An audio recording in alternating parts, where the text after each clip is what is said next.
Does Gene Smith feel an urgency to restructure Ryan Day's contract? And other highlights from when he spoke to the media? A few players have put on some significant weight since last fall. And today, we're going to imagine we are a fly on the wall during these intense winter workouts. All that and more right here on Locked On Buckeyes.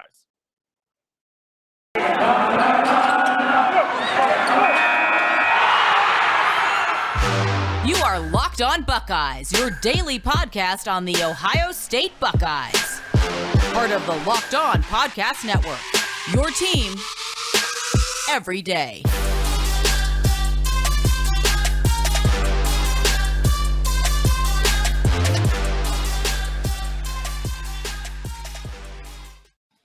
What is up, Buckeye fans? Welcome back to another episode of Locked On Buckeyes, part of Locked On Podcast Network. I'm your host, Jay Stevens, also the host of the Jay Stevens Podcast. It is Thursday, February 17th in the year 2022, and I would like to thank every person out there for making Locked On Buckeyes their first listen of every single day. It's been quite a while since Gene Smith has got behind the mic to speak to the media, and so it was highly anticipated once there were tweets going out on Twitter that Gene Smith would be speaking to the media a day ago. People were wondering, what was he going to say? Was there a big announcement? And really just anticipating hearing from him for the first time in a while. Gene Smith had some very interesting things to say. And one of the things I think many people thought about in the offseason, once the season concluded, was that Ryan Day would get a restructured contract because all these coaches around college football are getting the bag. Well, Gene Smith made an interesting comment, and I firmly think him and Ryan Day are probably on the same page. He said he doesn't feel an urgency to restructure Ryan Day's contract right now. We look at Ryan Day and what he's done at Ohio State, first time being a head coach at any level. Ryan Day has blown everybody away with what he has done in a very short time after following a college football Hall of Fame coach, a man that has won at numerous places along his journey in Urban Meyer. Ryan Day has done things that I think have been amazing, unexpected, taken things up a notch. And I don't think there's a problem, personally, with the way Gene Smith is looking at things right now. Ryan Day's under contract. Everyone knows Ryan Day loves Columbus, loves being at Ohio State. And I think if there was a thought from Gene Smith that Ryan Day might be looking to go elsewhere, or that the people that are in contact with Gene Smith and Ryan Day were just saying, you might want to do this right now, Gene Smith is saying, hey, I think things are fine. I think we're good where we currently are. He also talked about Chris Holtmann's contract, and he said he will look at Holtmann's contract at some point in the future. I think Chris Holtmann is a really good coach. I think Chris Holtmann has done some phenomenal things, especially his basketball season. I have been a person that has been critical of certain things, but you look at in totality about what Chris Holtmann has been dealt, the cards that are right in front of him. If he's playing a game of euchre or spades or whatever the game is you're playing, you're looking at his hand and you're saying, man, this ain't it. Am I missing something? Yeah, you're missing a couple of players that'll be part of the rotation. You're missing a starter. You miss a guy that's out for the season. Oh, yeah, well, your freshman point guard, he's also out, and you add in Eugene Brown III, who is a rotational piece, sometimes a starter. He's been in and out the lineup. Oh, yeah, that grad transfer, Jabari Wheeler, he's been out as well. And Chris Holtmann's like, hey, man, I'm trying to win this game. I ain't trying to have my partner in spades go off on me simply because I can't properly dissect and use the cards that are in my hand. Well, honestly, if you're in Chris Holtmann's shoes, you're like, man, this is crazy. But Chris Holtmann has done a good job with this team. They're not perfect, but Chris Holtmann has done a phenomenal job. Gene Smith also reiterated, he said, recruiting has been off the charts under Chris Holtmann, and Chris Holtmann has done a good thing with that. Two things, contracts, they're coming up, just not right now. Gene Smith also talked about federal legislation for NIL is something he is hopeful we will have. I will agree with that, co-sign that statement. I think federal legislation should have come a long time ago. I think NIL should have happened a long time ago. And I do think since the NCAA is taking a back seat with the situation and with this topic, I firmly think that getting federal legislation involved and getting laws involved in this matter, I think it's wise. And I cannot wait till that happens so there's more structure for something so these athletes can keep making money and signing endorsement deals. He is okay. Now, Gene Smith, that is, he is okay with losing the divisions. This was something that came out, I want to say a month ago, more than a few weeks ago, but I think a month ago, there was conversation at the Big Ten, along with the Alliance, the Big Ten would go from 9 conference games to 8. That's still up in the air, but they're also going through and considering losing divisions. I am in favor of losing divisions. I think it's better for your conference. You end up getting the best conference championship game you're going to get by doing that. The Big Ten East is easily the best division. It's even geographically, it's the best division in the Big Ten between the Big Ten West. If you take Wisconsin out, which Wisconsin and Iowa are the top 2 teams, if you take them out, there ain't nobody. Purdue? I mean, Nebraska's no, they don't have it. And so taking away divisions, I think, is a wise move for the Big Ten. And it's a good thing to hear that Gene Smith, at least to me, it's a good thing to hear that Gene Smith is hopeful, or is comfortable going down that road. There have been conversations, if you remember the conversation we had, I want to say during the season, about college football playoff expansion and the thought that first round games, if they go to a 12-game format, would be hosted on at the home school's site on campus. Well, Gene Smith is more in favor of playing that game in Indianapolis, not in the shoe. Some of you in Columbus will say, man, don't do that. Keep it in Columbus. Well, he is thinking more of hosting a playoff game is great, but he wants it played in a clean environment, and he prefers an indoor element. Playing a game in December in the Midwest or in some portions of the country, yes, the weather is going to be a factor. Yes, the weather is something that's going to be a deciding factor possibly in the game. I'm all for some neutral site things. I'm all for good weather games, but I do think if you're doing it at a host, if you're playing it on campus, I firmly understand. And plus, it's going to be a really good atmosphere. Indianapolis is great. The shoe is great. I firmly understand both ways. I wouldn't have a problem with it being in Indianapolis. Wouldn't have a problem with it being in Columbus. But here's my thing. If you're going to have it where everybody in the country is having the same thing, don't play your game in Indianapolis and all the other schools that are playing in the first round having their game play on campus. Don't do that. I think that would be stupid, idiotic. I wouldn't be in favor of that. But this is Gene Smith speaking here. Last but not least, he has no concern with Kevin Warren as commissioner of the Big Ten Conference. He did add that, quote, there was some street fighting going on, end quote, before the beginning of the 2020 season, and I'll leave it at that. Guys, we have challenged you. You guys are starting to come through. I want to push you to come through even quicker than you already have. On the YouTube, we're looking to hit 1,000 subscriptions, hopefully sooner, but by the beginning of the 2022 NFL Draft. We have seen growth on the YouTube channel. Just search Locked On Buckeyes on YouTube. You'll find the YouTube channel. Hit that subscribe button. Also, 2 more things. Hit that bell so you're notified every time a new video goes live, as well as make sure you hit the like button on this video and the like button on every video on this channel. I read your comments. I'm thankful for them. I saw one person that made a tough decision based on something that happened on another Locked On channel. I wish you would come back. I really do, but I understand why you went that route. Guys, hit that subscription button on the YouTube channel. It's greatly appreciated. We have talked, I think it was a couple of days ago, about reports of more intense workouts going on at the Woody, and that Cade Stover, Denzel Burke, I didn't mention, but Caden Curry, a newcomer, an early enrollee, talked about how the ab workouts that have been going on at the Woody, those are something that are new for him because he really hasn't worked out his abs that much, and he didn't really do it in high school. So you get into Columbus, you're like, oh, this is big boy football. Let's make this happen. Well, there are also reports, and this is actually some concrete data, that certain players at Ohio State have put on some significant weight since last fall. And you look at Ohio State's football team in 2020, you would have seen a team that did not look as big, physically fit, physically big. The mass that you would see on a football player, you would see, man, maybe they're a little bit smaller. Many people put that to the cancellation and the alteration of the season. Players were on campus and they had to go away due to the response to the COVID, and then they come back to campus and they looked happier once they were on campus, but they also looked smaller because the weight they're putting on, they started to lose that weight once they were at home. Well, there are reports that Jack Sawyer and other players have added 15 plus. Jack Sawyer's actually added 20 pounds since last fall, and this is a great sign. Last year's team, I remember asking one of my buddies about this, and I said, "Hey, man, does this team look too small to you?" And then I actually asked about some specific players.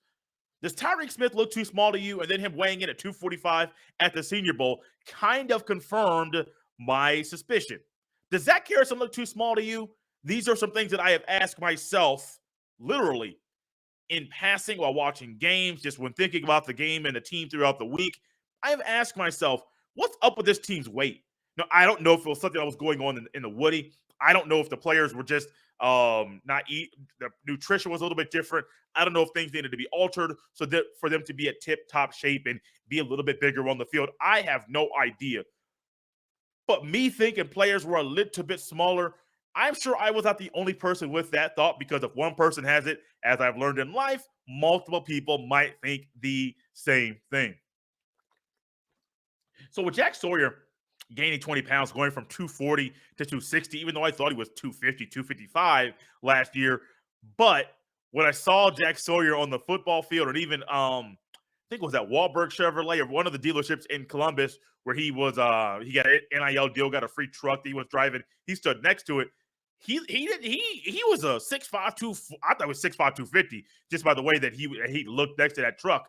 But 240, that's great. Going to 260 is even better, especially with the alteration of the defense. You're going to need players on the D-line to gain weight.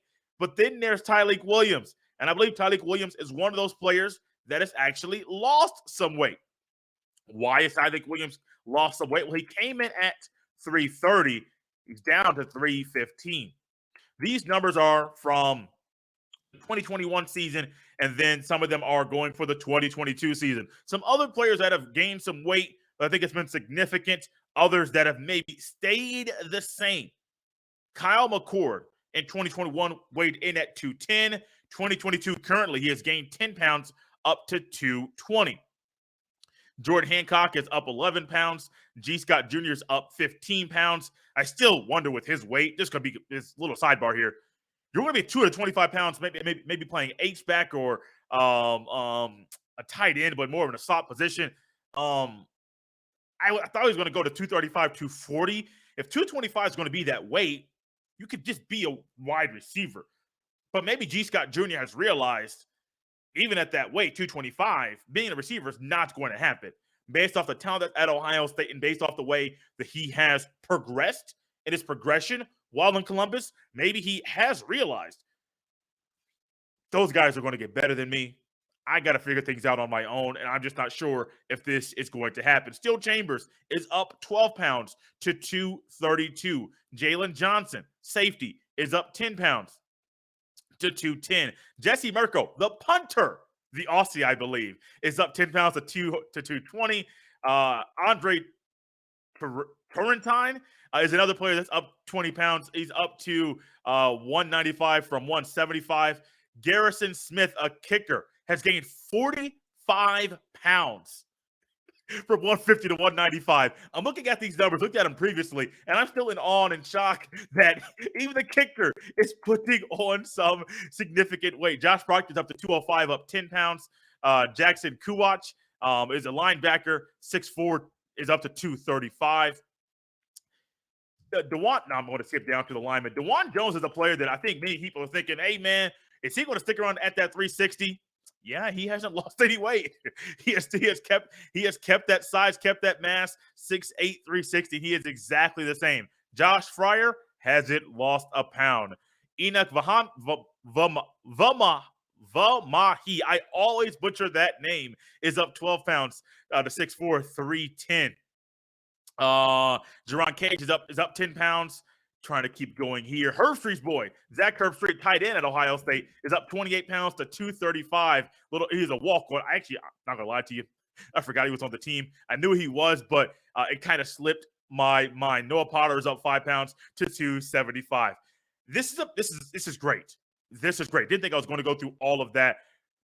But I think it's important to know about the weight gain that people are having right now. And with my speculation that sometimes these players are not up to par with their weight and they might look a little bit smaller, I think Mickey Mariotti knew a little thing that needed to happen. He is in charge of the strength and conditioning at Ohio State. He is in charge. If they're not tough, if they're not intense, he is in charge of trying to figure out what's going on. Now it's a group effort between him and the coaches, the coordinators, about trying to build and groom not just phenomenal young men, but phenomenal football players as well. And I do believe that there was a gut check or a come to Jesus thought or mindset with Mickey Mariotti saying, maybe it's these new age guys, maybe it's these new age, maybe it was what happened in 2020. I'm not sure, but something needed to change. And knowing that the Ohio State players are gaining weight, significant weight, healthy weight at this time. Now remember, it's only February. This is February 17th. I always forget I know how short February is, but this month literally just every year blows by.